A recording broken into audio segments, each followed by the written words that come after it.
What's up, Mets fans? Welcome back to the Mets PostGame Show right here on the channel and on X. And we are once again seeing another disgraceful performance from our New York Mets, from the pitching, from the offense, from everything. It does not matter. They cannot get out of their own way. We had a 3-run lead. We had a 3-run lead with our, what do we call him? Ace of the staff in Sean Manaea. Once again, third time through the order, falls apart. They showed it. I was watching the Nationals broadcast, and they showed first time through the order, second time through the order, third time through the order. First time through the order is like around the 200 average. Then it goes to like 350, and then it goes to like 5 something the third time through the order. And the fourth and fifth inning killed Sean Manaea. He was on pace for a good start, looking like he can go 6 innings. He finally got over that 90 pitch mark through 91 pitches. And again, the Mets pitching can't hold the lead. We can talk about the offense all we want. If you want to bother yourself and waste your time about the 7, 8, and 9 hitters, you can go right ahead. I am not bothering with the 7, 8, and 9 hitters. It is when Pete Alonso and Juan Soto go 2 for 24 in the series, that is why you lost. Lindor did his job. He was the one that was hot. Marte did his job. Nobody else did. Nobody else did. This is not on the offense. Again, I said this in the pregame. You can't always score. Like, you got to score 10 runs today to win. That's ridiculous. As the Mets lose 9-3 and lose a series to the woeful, terrible Washington Nationals in D.C. I don't know what else to say. 4 2/3, 3 hits, 4 runs, 8. The 8 strikeouts were nice, but it was the 4 earned runs. Like, that was the problem once again. Sean Manaea couldn't hold the lead. He couldn't hold it. And I know Rogers came in and gave up the run to kind of like, finish Manaea's night. But I mean, come on. Like, again, this is the whole point of, with the overuse of the bullpen and relying on multiple arms on multiple days. The Mets have doing a solid job over the last 5-6 games or so. But you can't continue to use these guys again. And Mendoza brought it up that you can't expect your bullpen guys using 4 to 5 guys every night to be perfect. This is why you need starting pitching to actually be decent, above average, go 5 or 6 innings on a consistent basis. This rotation never does that. And when you have Sean Manaea and Kodai Senga shit in the bed in game 2 or 3 of the series after David Peterson goes 8 innings, shuts them down, and the Mets offense scores 8 runs, you come out and give 2 terrible performances by Kodai Senga and Sean Manaea. Both of these guys were supposed to be the top guys in your rotation. Congratulations, David Stearns. That $20 million should be burning a goddamn hole in your pocket. You want to talk about not paying pitchers? You know what? I'd rather give an extra $8, $9 million to a Max Fried or somebody better. Right? You can't predict injuries. Right? Nobody predicted. Oh, wait. Yes, I predicted Sean Manaea's injury, but nobody predicted Sean Manaea's injury. Nobody was talking about in the possibility of injury and giving him $20 million when he's had one good season in the last 5. And now all of a sudden he's an ace. Stupid people say stupid things, and I'm one of them most of the time. But I was so right on Sean Manaea. I did not trust him. I said it from all the hot stove shows that I did in the offseason with Chris, myself, others. I said the Mets cannot bring Sean Manaea back, and that is the top guy. You can't do that. You can't do that because the plan was never to bring up these top prospect pitchers this year. The plan was never that. If Stearns says that to you, he's lying. The plan was never to do that. The plan was to develop these kids for this year, get them ready to go, that all 3 of them will be in AAA. So by the time next year, they can all be in the rotation next year. And by the way, it's going to be fun how that's going to happen. You still got another year of Stangy. You still got another year of David Peterson. Sean Manaea. Oh, wait, we're going to go through a 6-man rotation because that always works.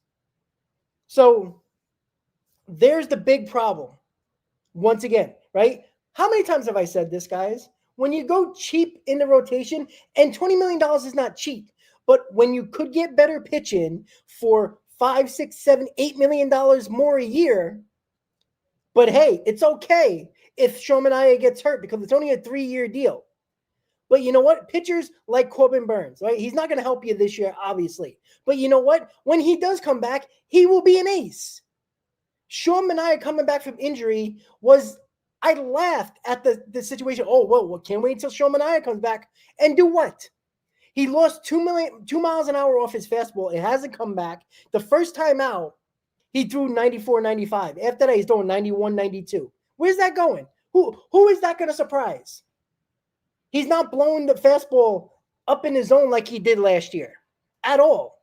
So that sweeper is pointless because he rarely throws that for a strike.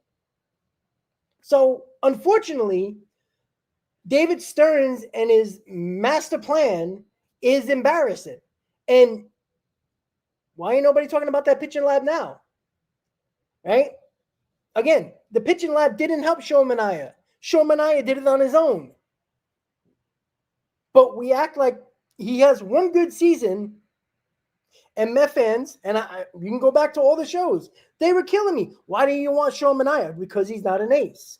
This team needed an ace. Kodai Senga, never an ace. A lot of people kept on saying it. You're wasting your goddamn time.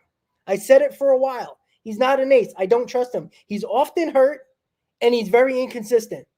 Sean Manaea had excellent season last year. He gets all the credit in the world for last year. But paying him like a top 2 starter is ridiculous for one season, right? Why did me and Chris want to go after Corbin Burns, Max Fried, the top guys on the market? Because they're consistently top 2 pitchers. And I understand Burns got hurt, but he was the consistency of health. This guy didn't have major injuries in his career, at least to this point. You can't predict that your arm's just going to blow up with Tommy John. You can't do that. And Michael admitted what? Because I've been saying the same thing for a while. I never liked this pitcher rotation. I didn't trust it. I don't care. The offense has to be damn perfect. And when you have to, we're averaging, giving up 7 runs per game in the last 2 months. How are you supposed to win? I don't care if you got Murderer's Row as your lineup. It's nearly impossible to score that many. You got to score 8 runs per game to win ball games. That is dumb, and that is ridiculous. That can't happen. It's not sustainable. It's not sustainable. And Dolo, I don't even think it's his arm, no. I just think the fact that we overhype Manaea for one season. Again, this is why I said I had no problem bringing Manaea back, but I wanted him to be back as our number 2 at the very least, or the most, and possibly a number 3, depending on what Senga does. And God forbid Senga, I mean, geez. I'm so sick and tired of people overhyping these guys. And it goes back to the prospects, the same nonsense, right? We got Cedric Mullins. Why? We got Cedric Mullins because he was on the cheaper end. And, the offense has been fine. The offense has, for the most part, done their job over the last 2 weeks. They've done their job. They've gave many leads. Again, a 3-0 lead. You're in the 5th inning. You have a 3-0 lead. Why can't this pitching staff hold it?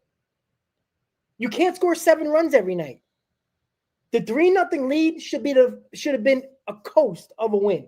You had your best pitcher, or at least supposedly your best pitcher on the mound, who still hasn't built up yet at all. Hasn't built up the innings since he's come back. He finally got over 90 pitches. Great. So what does that mean? He threw 91 pitches in 4 2/3. He got into trouble when the 3rd time through the order came up in the 4th and 5th inning. And Michael, you might be right. But you know what?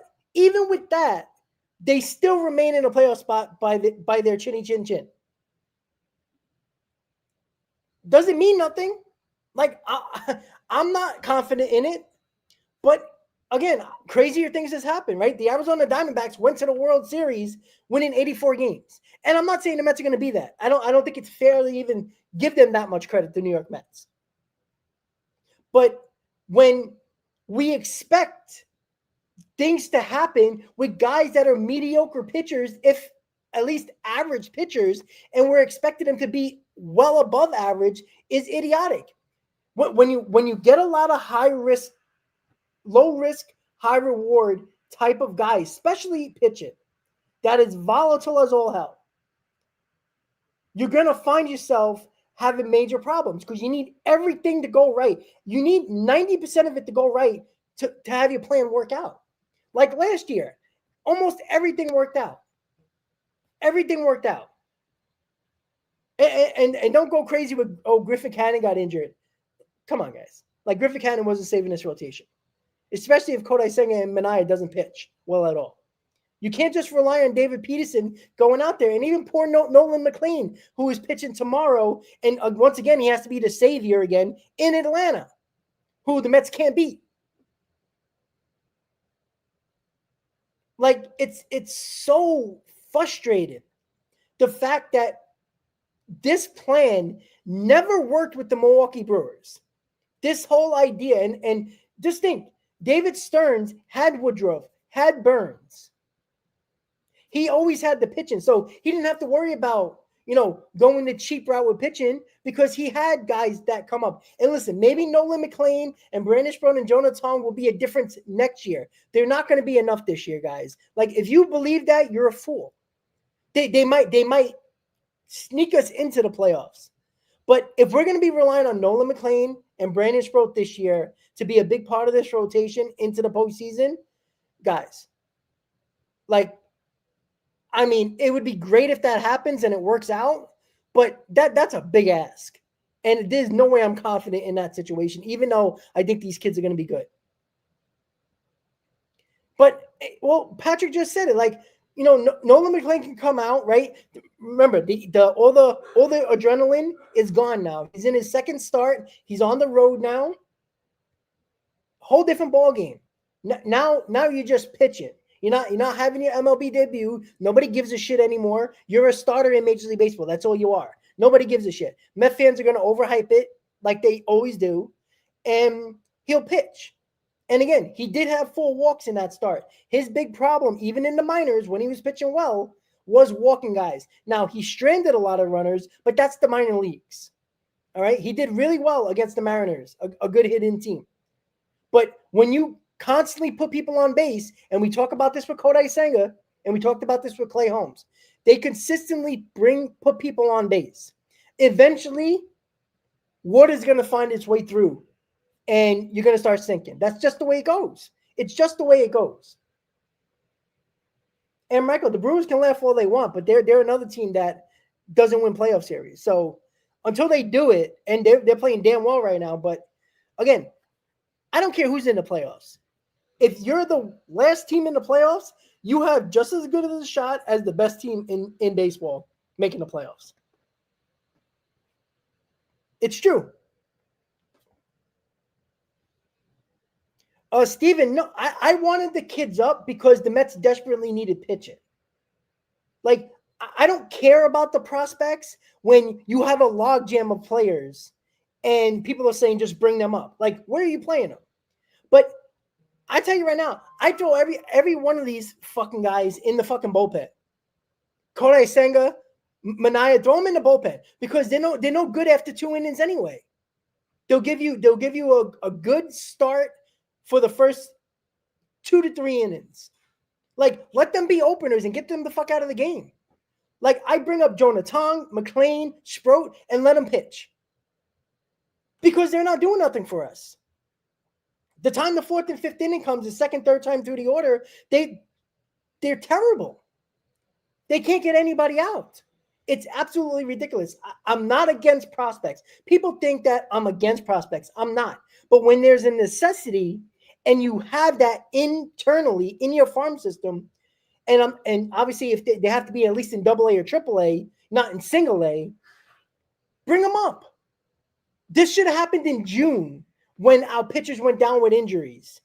When Griffin Cannon went down, when Kodai Senga went down, Manaea wasn't back yet. That was the time to bring these kids up. I didn't need to see Hageman and Waddell and say Clay Holmes is our number 2 starter now, considering all the injuries. That was the opportunity to bring these kids up. Fuck the service time. Fuck their service time with these kids. You needed it. June started the downfall. If you could have avoided it, and I'm not saying the kids would have came up in June and we would have, instead of being, play 11 games over under 500 in June, we would be a 500 team in June. If we would have played 500, we would have 74, 75 wins. We'd be right there with the Phillies. We wouldn't be talking about, a half game lead in the third wild card. Like, that's the problem. That is the problem. David Stearns, there was no urgency. Because the Mets were still in a really good spot. They were at 17, 18 games over 500. So, they had room for error. That's the way David Stearns looked at it. There was no sense of urgency. There still isn't a sense of urgency. Brandon Sproat needs to start in his next time through his spot. The next time he pitches, which should be in about 3 days, 3 days, he needs to pitch. Now, that doesn't mean he's going to pitch well. But it's better than every goddamn pitcher we have in this rotation other than David Peterson. Like, that's the problem. And here's the other problem with, a shitty performance by Sean Manaea, 4 2/3, right? We had, in a 5-3 ball game, we had to use Stanek. People are like, why use a Stanek? You're giving up on the game. No, he's not. We got 13 more games in a row. You got to save your bullpen because there's no – this starting rotation has shown you nothing of length except for the last 5 days, and there's no guarantee of that. You got to save your bullpen. And you could say, well, you can try to win this ball game. Yeah, sure. You could do that, but you're going to have to use high leverage guys, probably more in this game. Let's say the Mets did come back. You would use more high leverage guys. That means what happens? You go into Atlanta, you go into the next 3-4 series before an off day with overused bullpen, and now you're expecting who to go deep into games. Like, it's impossible to continue to act like this is okay. Like, somebody needs to be on the hot seat. And you know what? I'm not blaming Mendoza for this. I think Mendoza, for what he was given roster-wise, the roster construction is terrible. I said that for a while. I don't like the roster. I don't like the way they set it up. I didn't like it from day one. When Beatty and Acuna was brought up here, the platoon at second base. Stupid. Beatty won the job. Give him the fucking job. And then on opening day, Beatty did all that in spring training. Acuna did nothing in spring training, and he started on opening day. Like, that was already a telltale sign that Stearns had to put his finger on this team before we even got started playing games. There was no need for that. You had enough veteran infielders to do. You could have put anybody else. There was a couple of veteran guys that had good spring trainings. You could have had it as a backup, as a utility guy, and let Beatty play second base. It was already putting Stearns' fingerprints on that goddamn season right away. And then Met fans got way too excited about a very fresh bunch of arms pitching to the best in baseball for a month and a half. Like, that was fun, but there was obvious signs of problems. And I brought it up. Remember when everybody's like, why are you so negative? They're pitching great. They had the best ERA in baseball. Why? Because they were never going 6 innings. They were pitching 5 2/3, 4 innings, 5 innings, 4 2/3, back and forth, barely doing 6 innings except for David Peterson. Like, we didn't have a guy go 6 innings until May. Until like middle of May. Like, there was signs there, but people love to sweep it under the rug because they're winning. And then when it comes to a head and everybody finally realizes it when they're losing, everybody looks like a genius all of a sudden because they were talking about it. And I'm by far a genius, but I called it. I called Manaea's injury. I said I did not want Manaea only as a sign-in for a top starter. I had no problem with them signing Manaea. but you had to get something better with him. Senga was coming off an injury. What were you expecting from Senga? A healthy season? Come on. And then Clay Holmes, we already knew he was going to break down. Everybody knew he was going to break down. He's not a starter. Now, you develop him into a starter. You hope next year he takes a bigger leap, but that's next year. We worry about that shit in the offseason. But we knew he was going to break down at the 90 to 100 innings mark. We knew this. And 90 to 100 innings is around July. You got 2.5 months of a season. Like, why did nobody expect that? Frankie Montas, now I'm very disappointed in Frankie Montas. I never thought Frankie Montas would be great, but he was the guy that was supposed to provide innings. Not great performances, but give you 5 innings, 3 or 4 runs, maybe 5 runs, but give you innings and help out the rotation when it comes to length. He couldn't do that either. So there's another downfall of David Stearns. So $27 million for one season. I'm sorry, $37 million for one season with Minaya and Montas. And oh, by the way, let's give $11 million to Clay Holmes, who's not a starter. So $48 million for 3 pitchers in your rotation. One had to change his mechanics to be a good pitcher again. And he hasn't been good in 5 years prior to last year. And he changes his mechanics, and everybody just assume his body's going to adjust and be like, okay, we're good. No, it's a major adjustment to your body.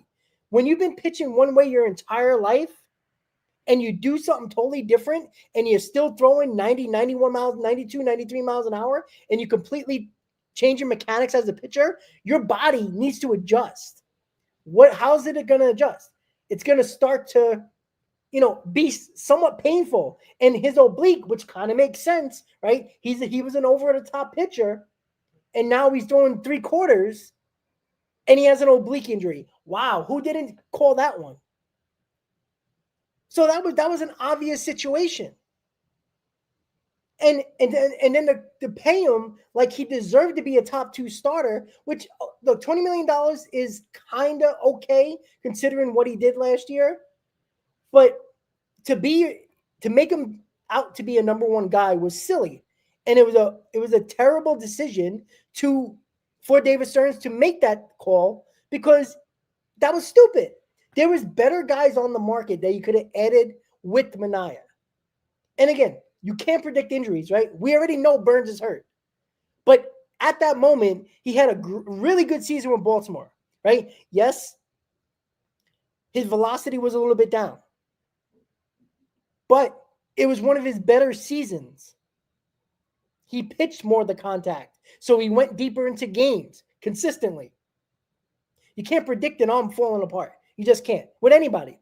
Patrick just said it right there, right? Why didn't they get Garrett Crochet? Because they didn't want to give up the hole that the Red Sox give.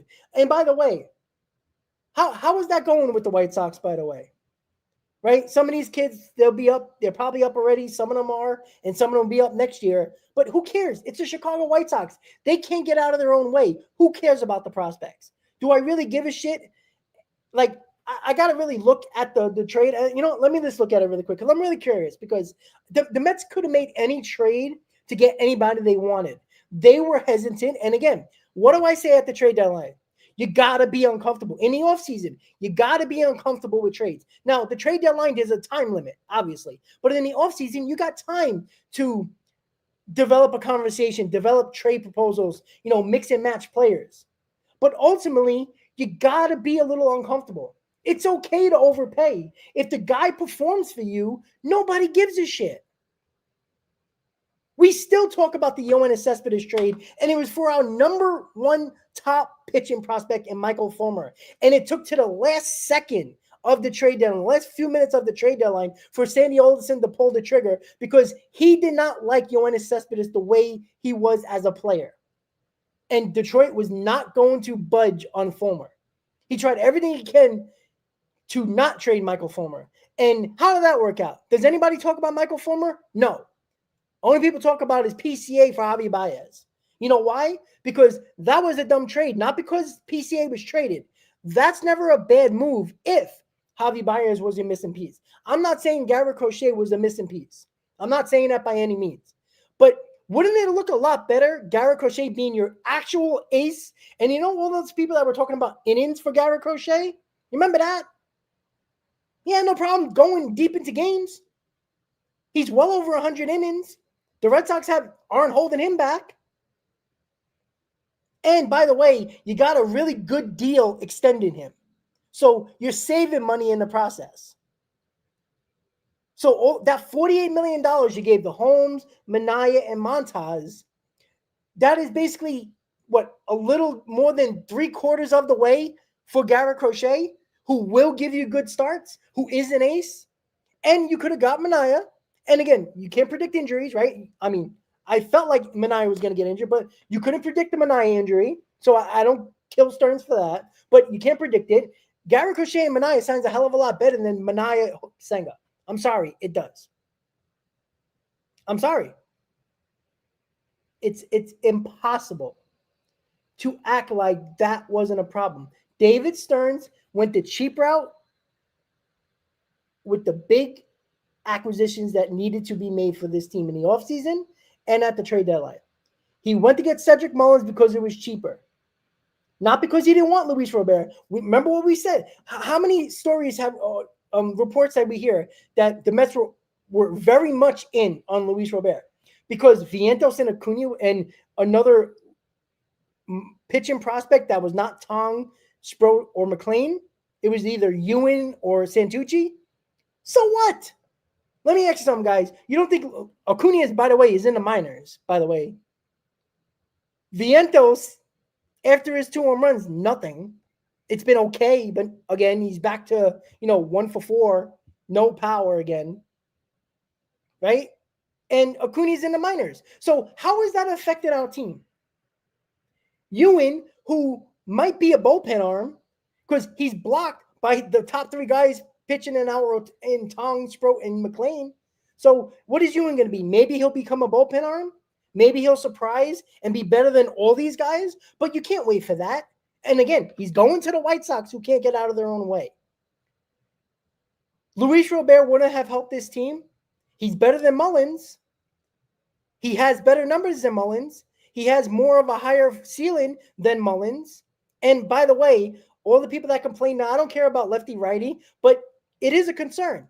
Mullins is another lefty in this lineup. Luis Robert would at least evened it out a little bit more in this lineup with the right-handed bat. Committee, I agree with you. But see, center fielder seemed to be obvious. Now, in my opinion, I would have got one less reliever and packaged more guys. And obviously, some of those guys and maybe a top prospect or two to get a Sandy Alcantara or somebody better. And everybody can tell me about the numbers all they want. That shit doesn't matter. And everybody's like, well, they didn't get traded. Yeah, because nobody was willing to overpay. Sometimes you have to overpay. And the Mets desperately needed a starter, a good starter. And they didn't do it. But no, Joel, how can I not kill for Robert when it was Vientos, who is nothing for this team? He hit 2 home runs. Everybody can't wait to say he's back. He's done nothing since. And now he's in the lineup, taking Marte's spot. Now Nimmo's, had the stiff neck, so Marte's in the lineup. But Marte's red hot. And you had to sit Marte for Vientos. It's stupid. It's dumb. Again, roster construction. You could have traded Vientos. You already have a logjam in this infield. You still can't play the same guys every day because you got too many people up here. It's with Marte hitting and being basically your DH. He's hitting righties and lefties. Vientos was expendable. He's not your third baseman, and he lost his third base job, and he lost the DH spot. Too bad. And if Winker ever comes back, who do you think is starting against a right-hander as a DH? A poorly offensive player in Vientos this year, or Jesse Winker if he comes back? Let's just say lefty-righty. Winker's playing, not Vientos. So let's not act like this is the problem. Acuna is in the minor leagues. You know how many people didn't want to trade Acuna? That's so, like, you did not trade any of them. I said it from the jump. Mauricio, Vientos, Acuna, Beatty. You cannot be going after the deadline and have all four of these guys still a part of the organization. It's not working. What are you doing with these guys? Ronnie Mauricio plays like 3 times a week. Vientos plays like 3 times a week. Beatty plays the most, and Acuna's in the minor leagues. So how are we developing these guys? How are they going to get better when all they did in the minors was play every day? And you bring them up saying, well, this is great. You got a great base stealer in Acuna. You got Vientos with the power. You got Beatty with it. But they don't play every day. How is that helping your team? It's not. You constantly need to get these guys playing time, which Mendoza is trying to do because this is the roster Stearns gave him. It's the roster construction is a disaster. If you don't understand the logjam, then you don't know baseball. It's not about who you like, who you think might be good. It's about making a goddamn decision on the players. At some point, as the goddamn president of the baseball ops and GM, you got to make a decision on players. Why is it okay for the Padres to do it? Why is it okay for other teams to do it that is not afraid to trade in their top 3 prospects or 4 or 5 prospects to get better, to get proven talent in here? Because they make decisions. They make decisions on players. The Mets are hesitant to do it, and then we find ourselves into the same damn problem once again. Because next year, we're going to be talking about who's the third baseman, who's the second baseman. Now we're going to have Jet Williams, who's going to be an option now. Oh, great, another goddamn infielder. You're going to have Ryan Clifford, who is the first base / outfielder. Like, where are these guys playing?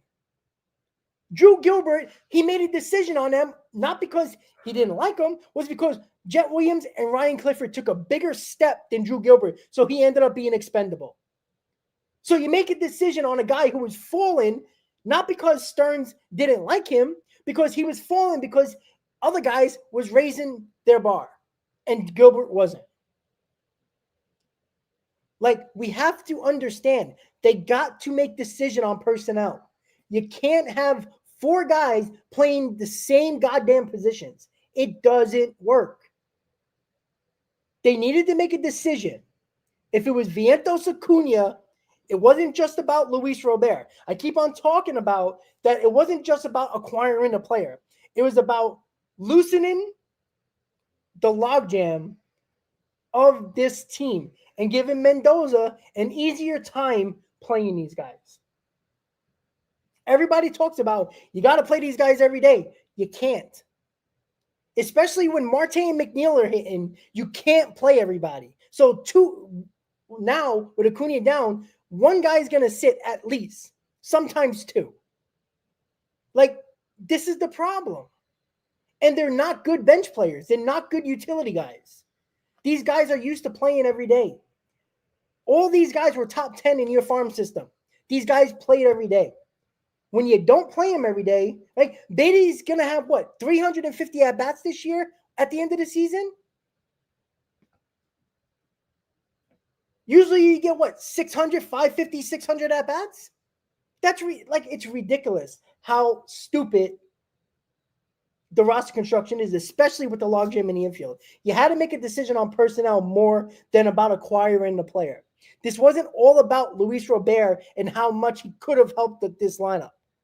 It wasn't all about that. It was part of it, but it was more about loosening up that logjam that was in the infield because it doesn't make sense. Stearns needed to sit down with his personnel, with his executives, and say, who do we believe in? Because keeping all these guys tells me one thing. They don't know who to believe in. And that's 1 on the organization and 2 on the players. So the players who haven't performed up to their par, even though Brett Beatty has been the most consistent, none of them has lived up to the hype, even Brett Beatty. So they needed to make a decision. If you don't believe in any of them, then you should get rid of them. Then you know what? You should have got a third baseman at the deadline then. That's the problem. If you don't believe in them, then what are we doing here?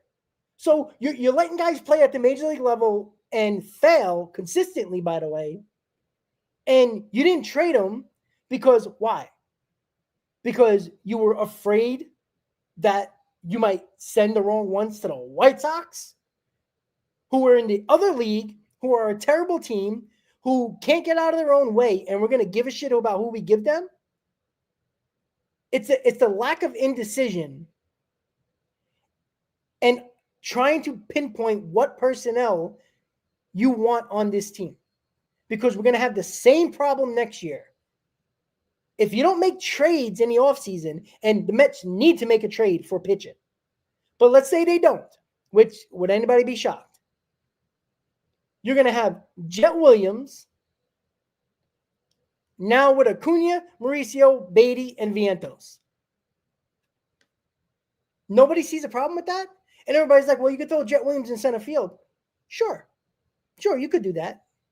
You could do that. And that could be a possibility. But it doesn't solve the logjam in the infield. And oh, by the way, you got Ryan Clifford, who's a first base corner outfielder and mostly right field. You got Juan Soto. You got Brandon Nimmo in left field. Everybody's going to be calling for Pete Alonso to come back. So what are you doing with Ryan Clifford? Now he is blocked up by 3 players. You see the difficulty in that? Like, the roster construction, along with your farm system, doesn't line up. You can have a great farm system, but if they're blocked by a number of guys, teams know that. So, of course, they're going to ask for your top guys. That's just common sense. Like, I'm sick and tired of the same bullshit over and over and over again. The lack of decision making. You know what? I was pissed off with PCA for Javi Baez. But if it's in a situation where the Mets were, 10, 15 games over 500, 20 games over 500, playing well, but needed to fill some holes. If Javi Baez was the missing piece, I wouldn't care about PCA.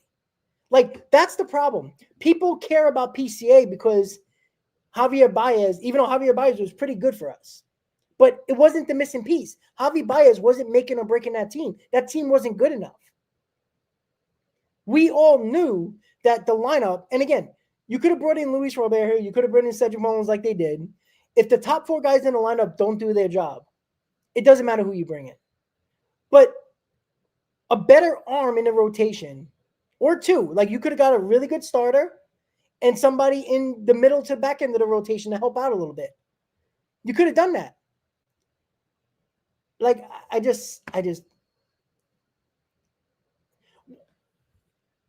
yeah, well, Dolo, I don't know about that. Like, yeah, at the time, yeah, they were in first place. But the Phillies were down, the Nationals were bad, the Braves weren't doing well at that moment, even though they won the World Series that year. They weren't doing well in that moment. Lindor was going through it. They didn't even think he could play in New York, as fans were talking about. Pete Alonso declined his extension. So there was a lot going on during that time. Nimmo, was still up in the air if they're going to sign him or not. There was a lot going on with that team. The pitching wasn't very good. There was injuries galore. So it wasn't very good. But it wasn't the missing piece. If the Mets only needed a hitter, and the rotation was fine, the bullpen was good, but they needed that extra back, like a Yoenis Cespedes situation, right? We knew the Mets needed a little bit of bullpen help and a big bat. We know the rotation was good, and they got that. They filled the holes that they desperately needed. The Mets didn't do that here. So it was about filling holes and getting rid of this logjam that you currently have. Because you sent a guy to the minors that was well involved in trade talks, and now he's in the minors, not playing great. He's doing a little bit better, but not great. Not to the potential. So his value is going down, down, down. Because you waited too long. Vientos, who probably still has value to other teams, who people wanted, the White Sox wanted Vientos. Good. I'm not using 1 year and making this guy out to be fucking God. I'm not doing that. I'm sorry. I'm sorry. It's ridiculous. I'm sick and tired of prospects. Give me proven talent here, right? You want to use these kids to pitch? Fine. You got holes, use them. But we got 35 games to go, and there seems to be no urgency of bringing up Brandon Sproat. Now, he just pitched, but they could have not let him pitch and give him an extra day and let him pitch in one of these games. They didn't do that. There's no urgency. So why should I not continue to blame David Stearns? There is no reason why Brandon Sproat shouldn't have not started his last minor league start and pitched in one of these last couple of games or the games in Atlanta.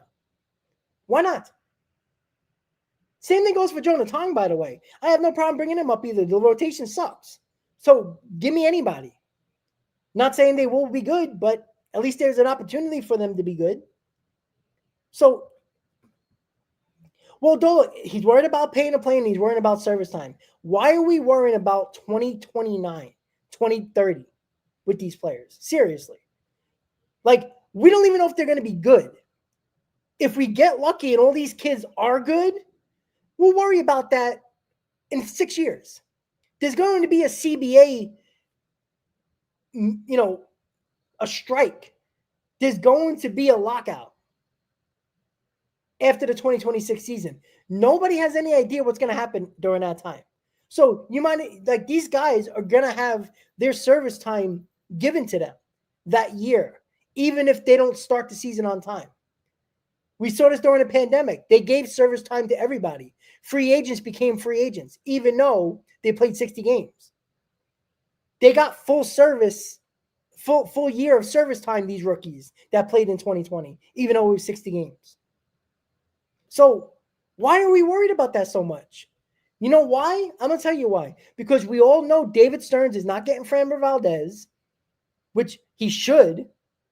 I mean, I'm not even saying if he has to be out number one, but it would make sense. But you still got Minaya 2 more years. You got Kodai Senga another year. You got David Peterson another year.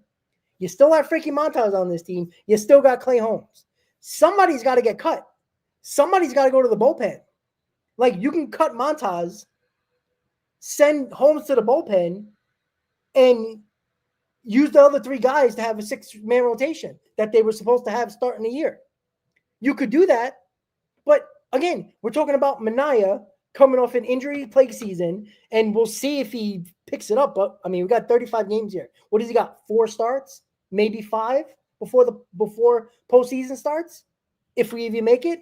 Kodai Senga, what do we expect from him? He was injured this year. He was injured all of last year. What do we expect from him another year older? Like, that's the problem. The rotation is kind of, well, these are the guys we got. That's basically it. Like, what are you going to throw, Holmes and Montas in the bullpen? Because we don't have a bullpen after this year. Everybody's 1-year deals. So you got to pay more money. This is why 1-year deal bullpen arms, they do make sense in the long run. You got your closer, and Aaron Diaz might opt out. But I don't mind the short-term deals for the bullpen. But for the starting pitching, when you give short-term deals to top or what you potentially want them to be top starters, it doesn't work. You could do that in the back end of the rotation. Like, if Clay Holmes was our obvious number 5 starter, nobody would give a shit. But when you did it with Griffin Cannon, when you did it with Frankie Montas, those are problems. And there was always question marks with Minaya and Senga. Minaya hasn't been good in 5 years. Senga was good in 2023 with no pressure. We're getting a week off after every start. And nobody ever saw him pitch before. So, of course, they're going to have a hard time hitting him. But now, look what they do. They stay off those fork pitch, and they wait for that fastball. That's straight as an arrow. And you know what? Senga might be tradable, but what are you going to get for him? And you could say a bag of balls, but the Mets are going to have to eat that money just to get maybe a prospect? Like, it's silly, because all you're doing is relying more on these kids, and that's a risk as well. I mean, let's say the Mets re-sign Pete Alonso. So you got Nimmo another year older, Lindor another year older, Alonso another year older, and you got Juan Soto for another 13, 14 years. who is in his prime. But every one of the guys that I mentioned before Soto are all 30-year-old or older. How many more years we're going to have of good Nimmo? He's often hurt. He slumps for 3 months.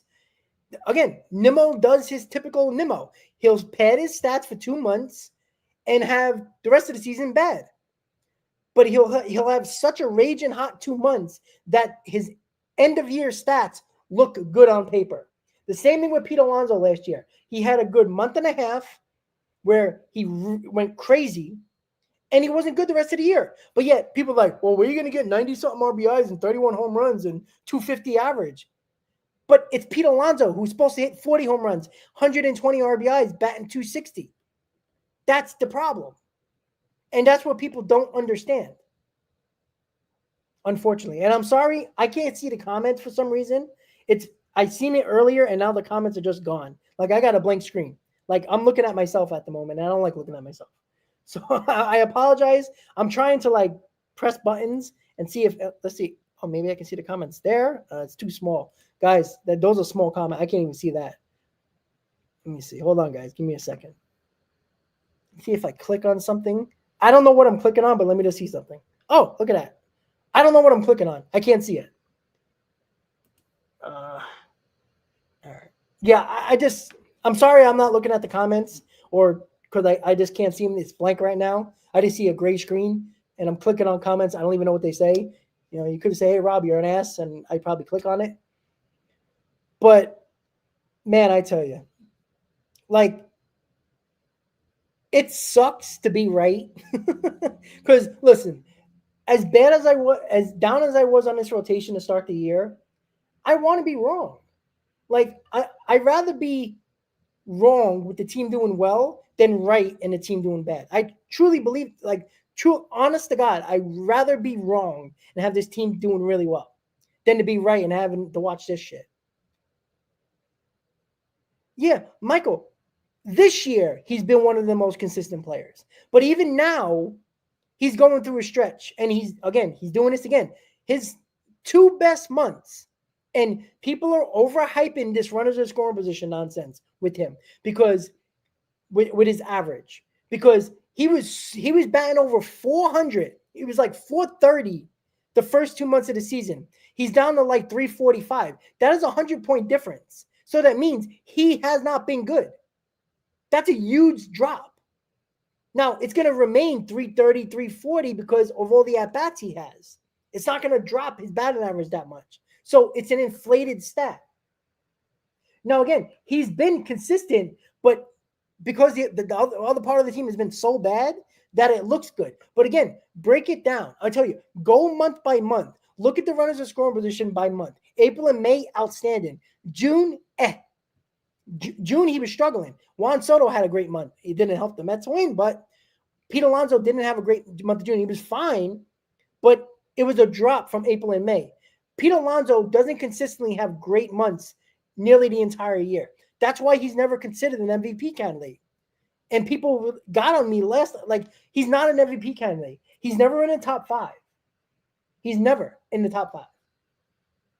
That's a problem. I agree, Michael. But 345 is not good when you had a 430, 440 average with running the scoring position. And I'm not saying that it needs to stay that high. That's insane. But when you drop a full 100 points off your average with runners in scoring position since May, that's a huge drop-off. And again, it looks better. He has been the most consistent. I give you that. But you have to break it down month by month and realize he has not been good since the end of May. And the same thing goes for Lindor. Unlike last year, where he had June, July, August, September of being hot as hell and became an MVP candidate, there's not one time in Pete Alonso's career, except his rookie season. But even his average was he had a really good season, his rookie year. Obviously, the rookie home run record and all that. But Pete Alonso, every year after that, never had a 4-month stretch where he was an MVP caliber talent or player, played like an MVP for 4 months. Never happened in his career. 2019 rookie, sure. It was pretty damn good. But since then, you want 2021, 22, 23, and last year. And you can go to this year. His 2 months were April and May, best months. He never has 4 months of Lindor type of production. Never. Same thing goes for Nimmo. They'll have 2 great months where they inflate their stats, and they'll have an average month, they'll have a solid month, and then it would be terrible months. And Nimmo's majority of his RBIs came in April and May. 50 of his 72, 73 RBIs were in April and May.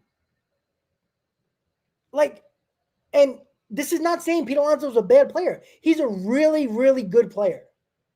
But to make him to be a superstar, you're a fool. If he's such a superstar at MVP caliber level, this is why when I talk about Met fans overhyping their players, why didn't nobody, if he had a good year, right? 250 average, 31 home runs, 92 RBIs, why weren't teams jumping to get him? You know how many teams needed first baseman? That was the talk. Seattle, the Yankees, the Mets. There was 5 teams that needed first baseman. And even the Red Sox. There was about 3 teams that could have thrown a lot of money at Pete Alonso in a lot of years. Nobody did it. Nobody. There was never a scare. The Mets were so confident he wasn't getting a long-term deal that they just sat back there and waited and waited and waited until Pete Alonso picked up the phone. Because there was nothing coming in. Nothing coming in. There's a reason for that, guys. Look, there's more evidence of that now. It shows that Met fans overhype. And look, Pete Alonso's a great Met. But what is that really saying as a great Met? The Mets' history sucks if we all don't understand that.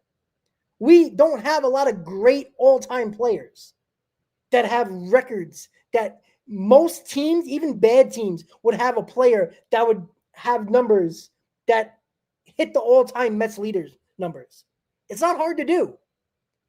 By the way, Lindor and Juan Soto is going to surpass Pete Alonso's numbers, all his leaderboard stuff, at some point. Let's say if Pete Alonso leaves, what does he have? 250. Let's say he has 265 at the end of the year. Lindor and Soto are going to pass that for Mets home runs. Who cares? But here's what I do know. Nimmo, Pete Alonso, Jeff McNeil. This has been the staple over multiple managers, multiple GMs, and multiple owners. They've been the guys that have been here the longest. Yet, 2019, they started off really bad. They made a run in August, and then they fell apart in September. That was the Nimmo, McNeil, Alonso team. 2020, let's throw it out the window. I don't like that. I don't like that year. That's a tough year to figure out. 2021, right? After the 2019 season, 2020, everybody was like, all right, okay, Lindor, looking, got our shortstop. We got Alonso. We got Nimmo. We got McNeil. And nothing. Another year of a down year. You get Javier Baez because it was false hope. Traded your top prospect for Javier Baez. 2022, great year, right? That was with Scherzer. That was with Bassett. That was with DeGrom. Right? It was great. This was still, remember, everybody was calling this Pete Alonso's team. So you ain't going to give him all, you're giving him all the credit. You got to give him the blame. That was still Pete Alonso's team in 2022. That was still Nimmo and McNeil's team in 2022. They choked down the stretch. You know who had terrible months? Alonso and Nimmo in that final month. 2023, terrible. You can blame everybody there. And last year, it started bad. People wanted Lindor to get the hell out, and now we sing his song. Pete Alonso wasn't very good last year, considering what he's done in his career, and people act like he was great. So the same guys that have been here through multiple ownerships, multiple GMs, multiple managers, multiple executives has been Nimmo, Alonso, and McNeil. And there's a lot of bad seasons with those guys. As I said it before, they signed Nimmo. They need to make a decision. You can't keep this core together and keep on losing. Something's got to change. Now, you're stuck with Nimmo now. You gave him a crazy contract to be a center fielder who is a left fielder who is broken down. You gave McNeil an extension, which everybody wanted at that time. So you can't get mad about that. There are a lot of people wanted Nimmo here too. But for the money he got was ridiculous. Ridiculous. And Pete Alonso still can't get a long-term deal from anybody. Now, he might get it this year. After this year, maybe we'll see. But I don't see the Mets giving him a 5, 6, 7-year deal. I just don't. So when you continue to lose and continue to fall apart at the seams year after year after year, remember, Nimmo was terrible after May last year. Alonso couldn't get out of his own way last year. McNeil was a no-show. It was the Lindor and Jose Iglesias show. That's what it was in this lineup. And then we're going through the same thing again. 21 games over 500. Now we're only, 7 games over 500, 7 games out of the division, half game lead on the third wild card. And we're falling apart again late in the season. Why do those guys don't get more blame is beyond me. Let's blame Soto. Let's blame Lindor. Yet, if Pete Alonso is the fan favorite and he was the face of your franchise, alone, Jacob deGrom was, but it was Pete Alonso's team. Everybody said it. Now we're just not going to blame these guys when they're consistently been here the longest? Come on. But let's blame Luis Torrens. Let's blame Cedric Mullins, who's here for 2 months. Come on. Like, let's blame Minaya, who, I mean, seriously. Like, blame the guys who've been here the longest through multiple GMs, multiple managers, multiple executives, multiple owners. They've been here multiple times as they failed down the stretch. Year after year after year. Nobody wants to talk about it. I talk about it and I get killed for it. But I don't care. I don't, because it's the same problem every year. It's the same cast of characters that continue to fall apart every year. They have 2 great months and they're shit the remainder of the year. Name your 2 months. Some have it in April and May. Some have it in May and June. Some have it August, September. But they inflate their stats in those 2 months, and everybody looks at their stats saying, oh, he's great. He's really good. He's an all-star caliber player. But when you break it down month by month, you realize that they're stat patterns. That is exactly what they are. They consistently fail to get over the hump. They consistently choke. 2022 choke. Last year, if it wasn't for Lindor, this would have been a bad choke job. And this wasn't even an expectation type of year last year. So nobody really cared until we started to win and started to be in a playoff race. 2019 was a weird year, but we played great in August, and the last week in August we played terrible, and in September we choked.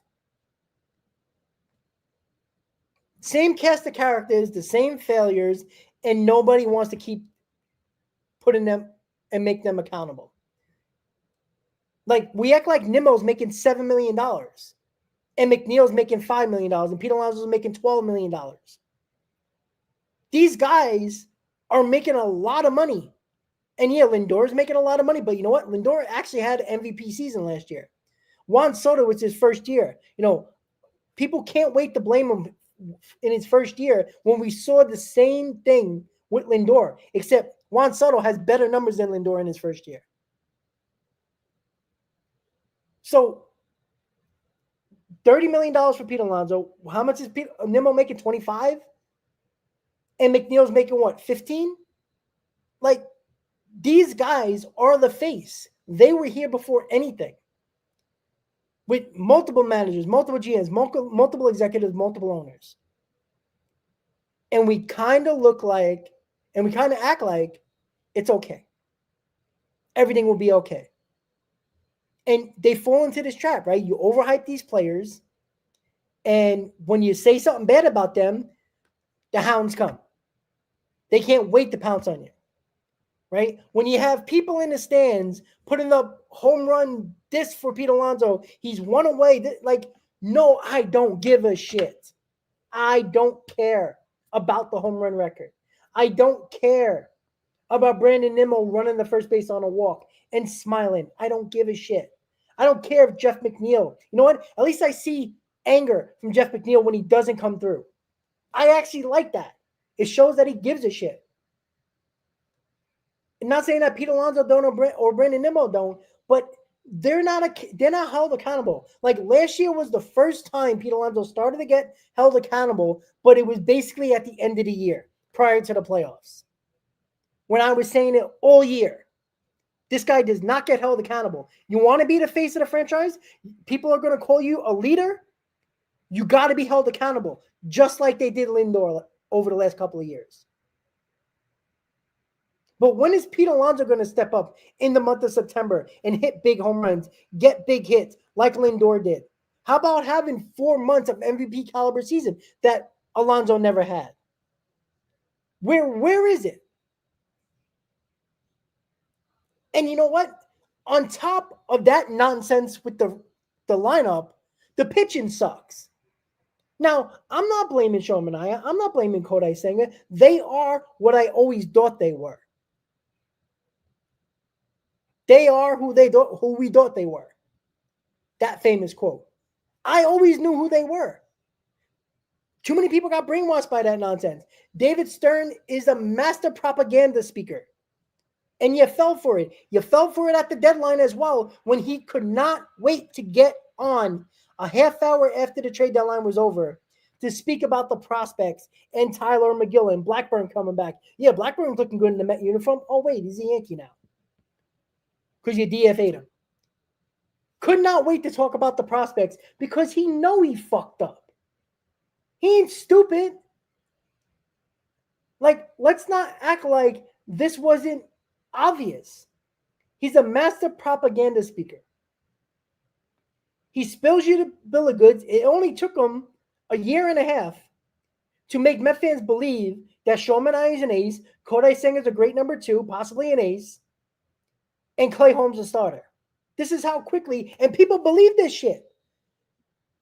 Again, go back to the shows when the roster was set. Go back to the roster prediction show or the season preview show as we talked about it. I think it was like a week before, about 3 or 4 days before the start of the season, if I'm not mistaken. Go back to that. It's on my channel and Chris's channel. Go back to that. The way people were talking in the chat, like this rotation, like, oh, I didn't want to spend 7 years on Max, 8 years on Max Fried or 7 on Burns or whoever else. Well, you got to lie in your bed now because the same people complaining about this rotation was the same people who were okay with this rotation and says, yeah, I don't want to give 7-year deal. Now, Chris wanted Max Fried, but he was also okay. And he knows this. We talked about this. We had back and forth with this. So I'm not saying something behind his back, even though he could see this. He knows that. He was okay with this rotation. Remember when they were doing really well, he goes, Rob, are you finally going to give him credit? And I did because they deserved credit. But I never backtracked on what I thought this rotation always was. There was way too many people that believed in David Stern's propaganda about this rotation, when there was already a lot of red flags and question marks. And everybody believed it. You drank the Kool-Aid of David Stearns. And the same people who were complaining about this rotation now was a lot of the same people, not all, but a lot, that were okay with this rotation. So you live with it. Don't complain when you laid in bed with this and believed all that stuff. This is the problem. And Dola, you're probably right. But let's be honest. Solo took the most money. That's what it was. And that's okay. Everybody does, right? Brandon Nimmo took the most money. That's why he's a Met. Remember, he was on his way to Colorado. The Mets came up with an extra year, and he became a Met. So let's not act like Nimmo didn't take the most money. That's okay. I'm not mad about that. I mean, nobody was knocking on Manaya's door to give him $20 million. Who was jumping to get Sean Manaea? The Mets waited because they knew they can get him for a little cheaper. Clay Holmes came out of nowhere, and I was like, oh, that's a great bullpen move. And then as soon as they signed him, David Stearns has to say, well, we're going to make him a starter. What? Who does that shit when you're trying to contend? I'm sorry. It's ridiculous. It's sad. And David Stearns, now again, the season's not over. You got 35 games to go. A lot can happen. Now, it doesn't look good, but a lot can happen. We all know that. Right? We can be talking at the end of September, the Mets playing better and making the playoffs and going into the playoffs. And we'll have a totally different mindset. Now, I still won't trust a rotation, but still, right? A lot can happen. But when the season is over, and let's say the Mets don't win the World Series, I know, haha, Mets World Series. I know. That's going to be the running joke in the comments after the stream is over. But let's say they do make the playoffs, they get knocked out whenever it is, or they miss the playoffs. That would be a disaster. But the season's over. They didn't win the World Series. Failure. You can't go to Game 6 of the NLCS and not at least get back there. That's a failure. The next step should be World Series. That should be the goal.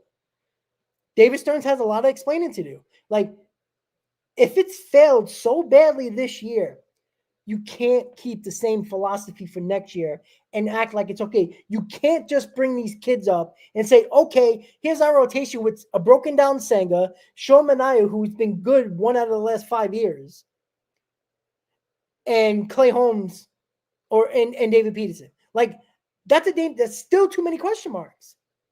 Still too many. Well, Dio, yeah, I mean, Soto has 71 RBIs, but again, he's going to have 40 home runs, and he's probably going to have 90 RBIs when it's all said and done. Now, I hate that he's hitting 40 home runs.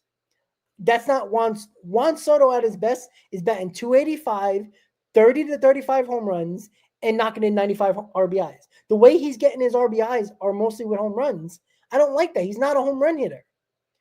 I don't want to count on Juan Soto to hit balls over the wall. He needs to be the gap-to-gap hitter that he is. If you could tell Juan Soto's not having a good season, just look at his spray chart and home runs. 95% of them are to the right side. That's not Juan Soto. Juan Soto's at his best when he's hitting the ball the other way. That's why he has more strikeouts. That's why he has more home runs, because of the fact that he's pulling off on everything. So anything inside, he's crushing. Because he's pulling off everything. And that happened to be because when you're at Yankee Stadium as a left-hander, you become very pull-happy and power-happy, which is understandable. Now, hopefully I think that takes a full year to adjust. That's not easy to, you never hit 41 home runs in your career. That shit gets to your head. And I don't care if you're a great player or not. That gets to your head. So, unfortunately, the pitching sucks. I can truly say this, that the pitching has been more of a detriment to this team this season than the offense. I truly believe that. Because you can't, over this, just look at the last month, how many leads were blown. And it wasn't 1-2 leads. Today we had a 3-0 lead going to the 5th inning. You can't lose that game, especially against the Nationals. Now, if you're playing a really good team, that shit happens. You can't lose to the Nationals winning 3-0. This team is dead in the water, and they just took 2 out of 3 against you, and that's embarrassing nonetheless. You got to win that game. Yesterday shouldn't happen where the Mets offense has to come back from a 5-run deficit. That's a joke. So the Mets are only 7 games over 500, 7 games out of the division, a half a game up on that third wild card. Now, the Cubs did lose today. I think the Padres were winning. They might be winning. But if they did win, they jumped up, I think, to 5 games ahead of the Mets. And the Cubs did lose, so they stay 5.5. Again, not insurmountable. Again, the the first wild card is just as obtainable as the division. Why do I say that? We played the Phillies 7 more times. We played the Cubs 3 more times. We are tied with the Padres in a tiebreaker. So if you tie with them, it's going to go by probably division record. So overall, the Mets still have an opportunity to they still have the power to do what they need to do. They control their own destiny. All they got to do is take care of their own business and they make the playoffs. So, am I confident? Absolutely not. Right? But I've seen crazy shit before. Right? We watched crazy shit last year that wasn't supposed to happen. So, I've seen the Diamondbacks come from the dead. I've seen the Braves do what the Mets are doing right now. Ending up winning the division, and I'm not saying they're going to win the division, but they made the playoffs and won the World Series, and they were 3 days away before the deadline to trading off key pieces, the Braves. Do we all remember that in 21? They were at Citi Field. The Mets had a chance to take 2 out of 3 and bury them. And it was already talked about that if the Braves lost that Mets series prior to the deadline, that they were going to trade off key pieces and just not give up on the season, but like say, all right, we tried.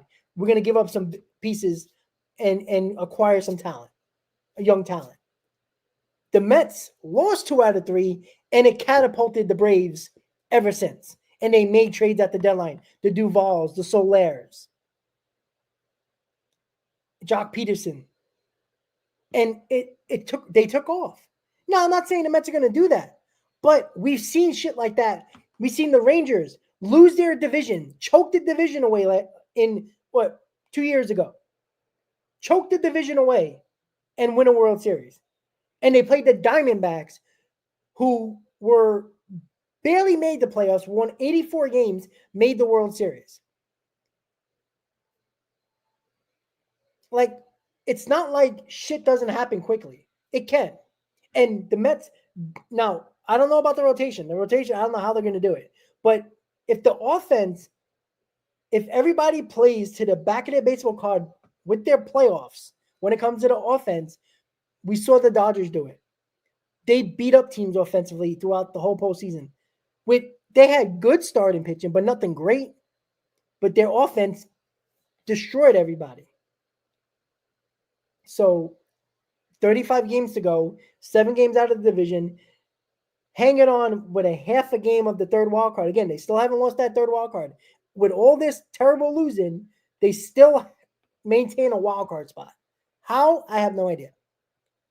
But they got to play better. Now they go to Atlanta. Poor Nolan McLean has to start the series tomorrow and be the savior once again. And hopefully start a new winning streak. With that said, yeah, Bayonet, it's not optimism. It's just what I've seen baseball become. Right? I don't like the way baseball has become. But baseball has become the NHL playoffs. If you make the playoffs, anybody can win. That's the way MLB playoffs are now.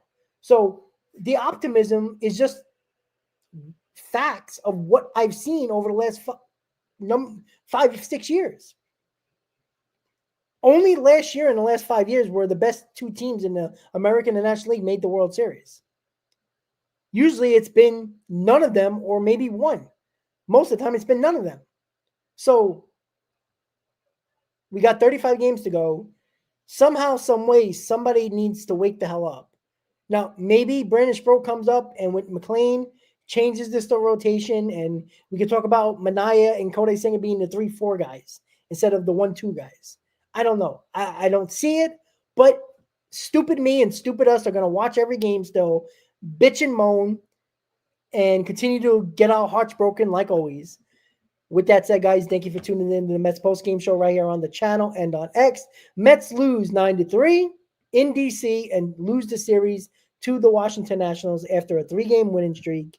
And now they head to the House of Horrors of Truist Park in Atlanta against the Braves. And we don't have no off days. So we got to live in this misery for another 13 days. 2 weeks of this shit. 2 weeks. Have a good night, guys. I'll see you tomorrow on the Mets pregame show. Have a good night. Let's go Mets. And hopefully they give us some goddamn hope, guys. Have a good night. Let's go Mets.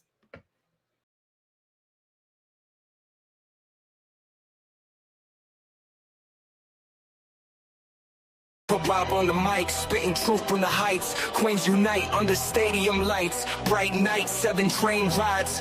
Dreams born in the real harm. Brooklyn to Queens. Yeah, we all